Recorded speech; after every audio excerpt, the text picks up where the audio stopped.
Hello दोस्तों, नमस्कार। आज की क्लास में आपका स्वागत है। आशा है कि आप स्वस्थ होंगे, मस्त होंगे। आइए हम आज नंबर सिस्टम की अगली क्लास 6 में पहुंचते हैं और कुछ क्वेश्चन लिए हैं। आइए इनको देखते हैं कि ये किस प्रकार हल होंगे। पहला क्वेश्चन है 110 से 120 के बीच कितनी अभाज्य संख्याएं हैं। अब 110 से 120 के बीच यदि देखा जाए तो 110 से आपके 111 हो जाएगा, 112, 113, 114, 115, इस प्रकार से होते होते कितनी है 120। 120 तक में आपकी कौन सी एक अभाज्य संख्या है जो कि किसी से डिविजिबल नहीं होगी।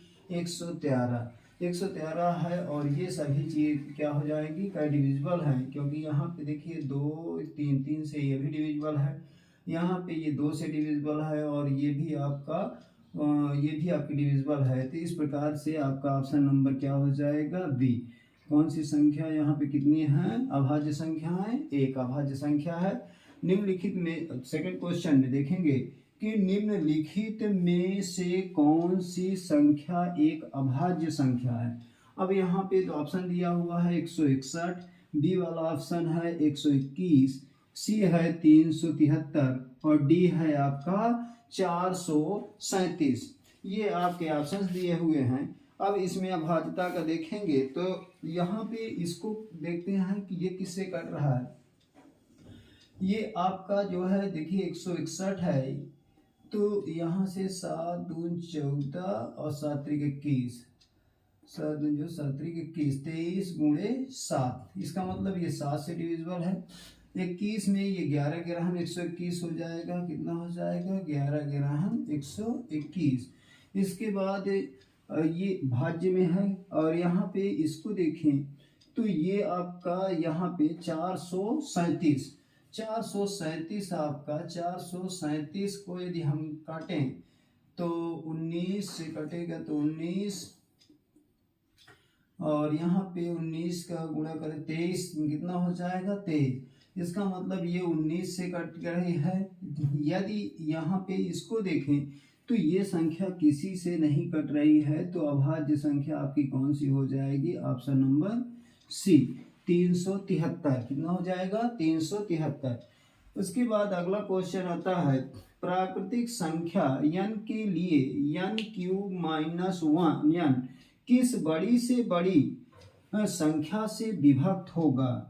प्राकृतिक संख्या n के लिए n³ - 1 किस बड़ी से बड़ी संख्या से विभक्त होगा।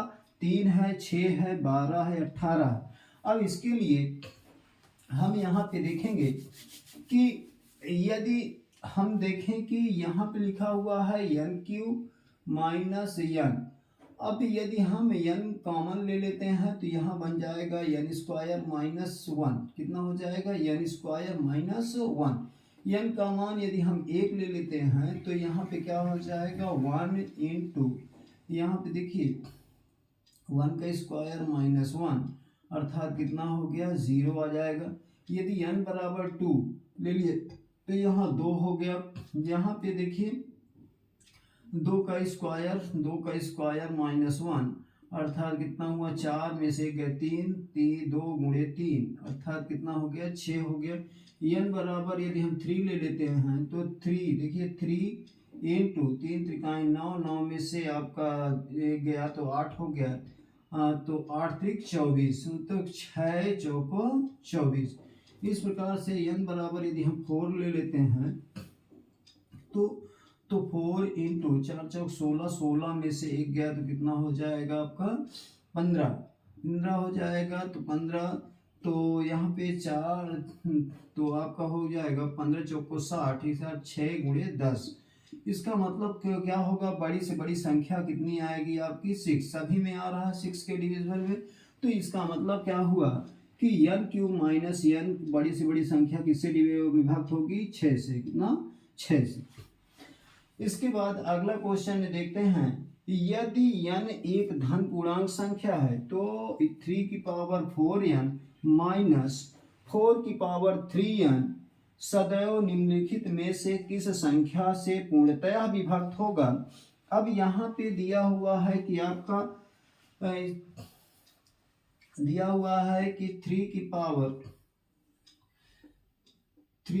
पावर 4n माइनस 3 की पावर 4n माइनस 4 की पावर 3n।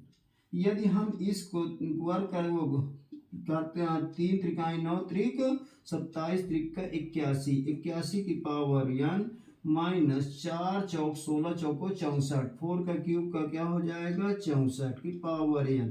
अब इसके लिए इस तरह क्वेश्चन में यदि ये संख्या 81 से 64 को घटा दे, अर्थात यहाँ पे क्या हो जाएगा x माइनस वाई, ये मान लीजिए x है कि जो भी वैल्यू आएगी उसी से ये पूर्णतः विभक्त हो जाएगा। तो यहाँ से 81 माइनस 64 करेंगे तो 7 4 11 7 हो गया, यहाँ पे बचा 7, 7 में से 6 गया तो कितना हो गया 1। इसका मतलब किस संख्या से आपका पूर्णतः विभक्त होगी, आपका 17 से। बी ऑप्शन आपका सही हो जाएगा। क्या हो जाएगा, बी ऑप्शन सही हो जाएगा। इसके लिए आंसर ये है।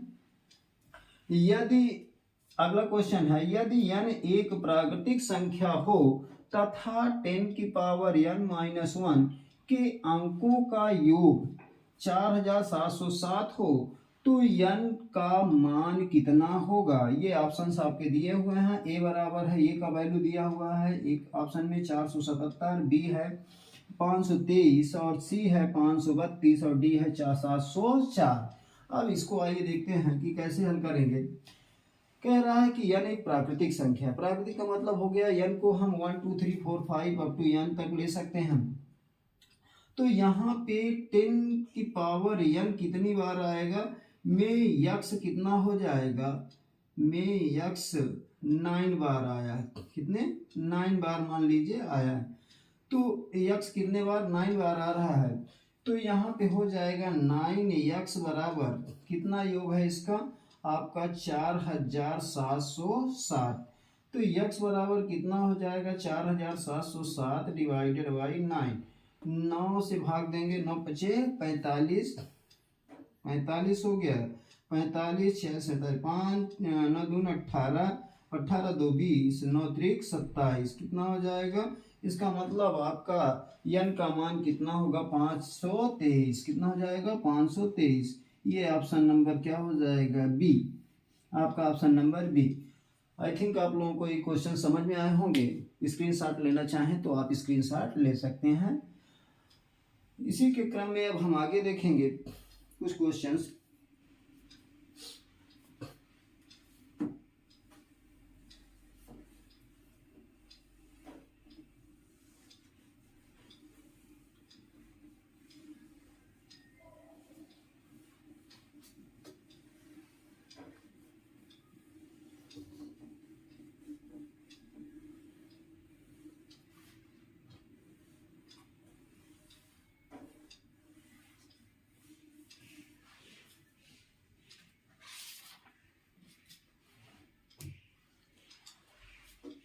छठा क्वेश्चन है आपका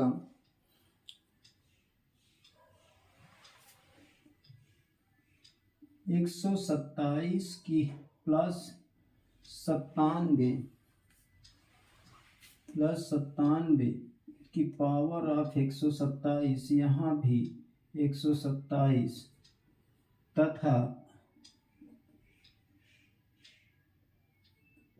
127 प्लस 97 की पावर ऑफ 97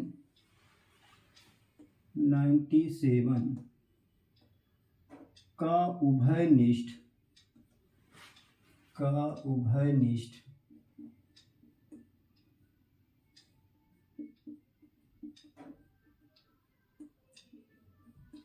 गुणनखंड होगा। उभयनिष्ठ गुणनखंड क्या होगा, गुणनखंड क्या होगा। ऑप्शन है ए बराबर 127, बी बराबर 97, C A B C 330 D, sorry 30 240 240। सातवां क्वेश्चन हम ले लेते हैं। भाग की एक क्रिया में भागफल, भाग की एक क्रिया में भागफल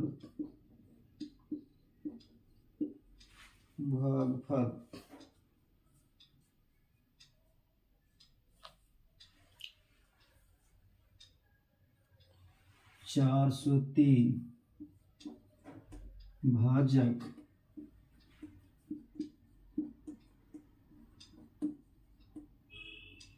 100 तथा शेषफल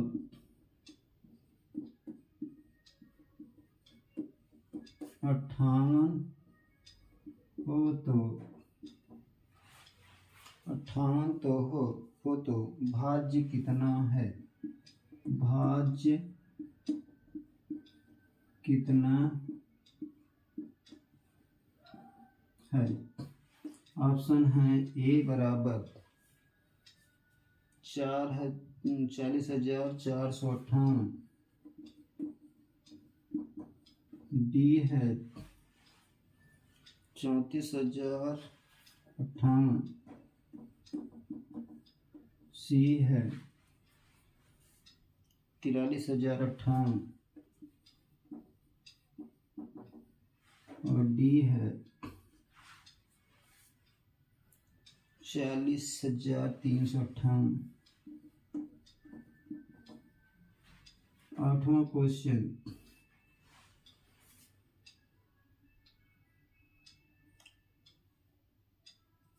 चालीस को किस संख्या से गुणा करने पर 40 को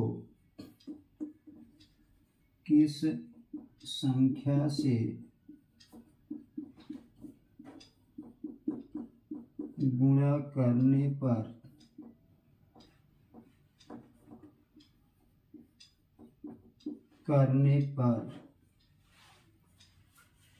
गुणनफल 173, गुणनफल 173 तथा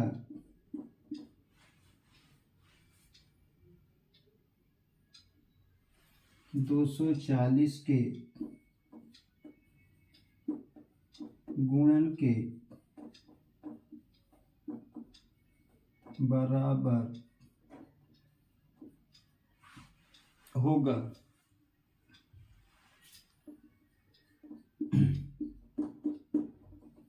ऑप्शन है 545, B option 685, 685, 865, 495, A B C D. आइए अब हम इन क्वेश्चनों को देखेंगे।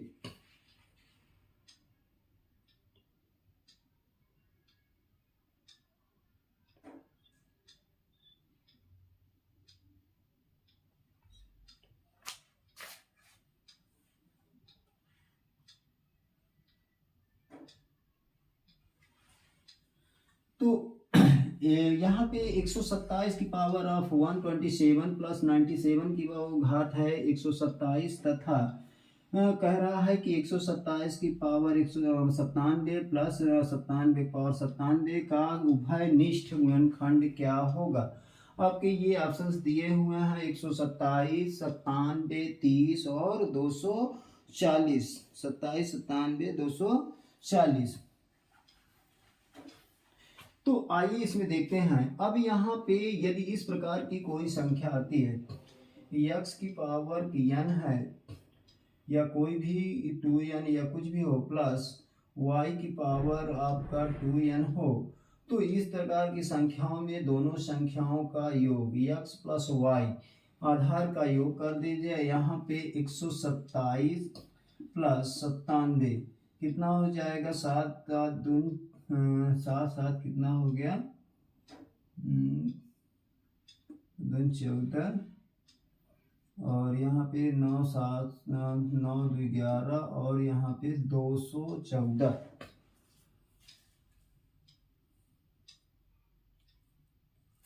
सॉरी 224, कितना होगा 224,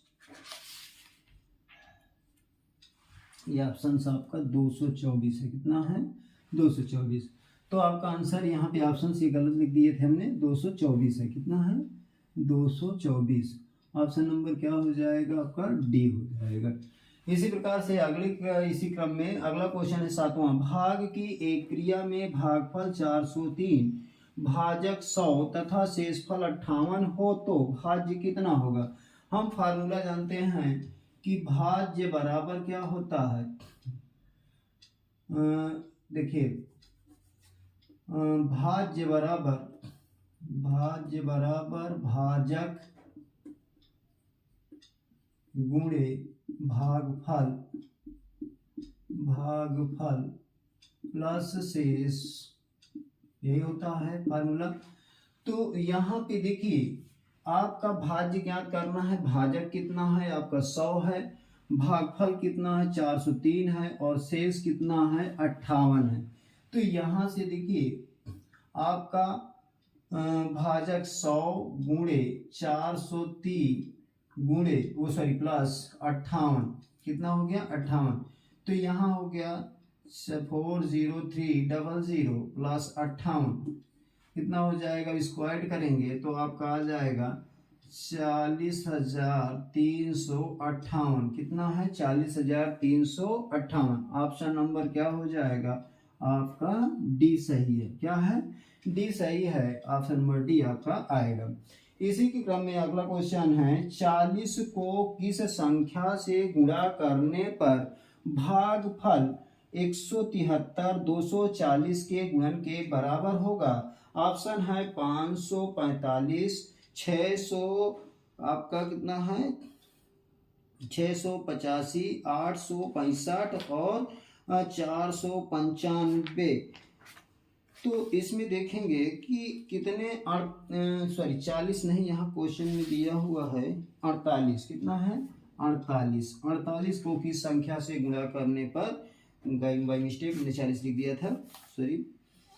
तो कह रहा कि संख्या से, अब इसमें मान लिया कि 40 को हम एक संख्या माना यक्ष संख्या से गुणा कर रहे हैं, किसे माना यक्ष संख्या से 48 को गुणा कर रहे हैं, ठीक है।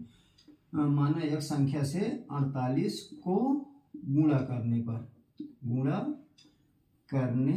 पर यदि हम 48 को यक्ष संख्या से गुणा करें तो यहाँ पे क्या आ रहा है आपका, इनका गुणन के बराबर होगा, अर्थात 173 गुणे 240 क्या हो जाएगा, तो यक्ष बराबर हो गया 173 गुणे 240 डिवाइडेड बाई कितना होगा 48। तो यहाँ पे इसको काटेंगे, 6 चौको 24 और 6 अठे 48, 8 5 40, तो 5 3 15 और 5 7 35, 35 1 36 और 5 1 के 5 3 8, कितना हुआ 865, कितना हुआ 865। ऑप्शन नंबर क्या हो जाएगा आपका, सी।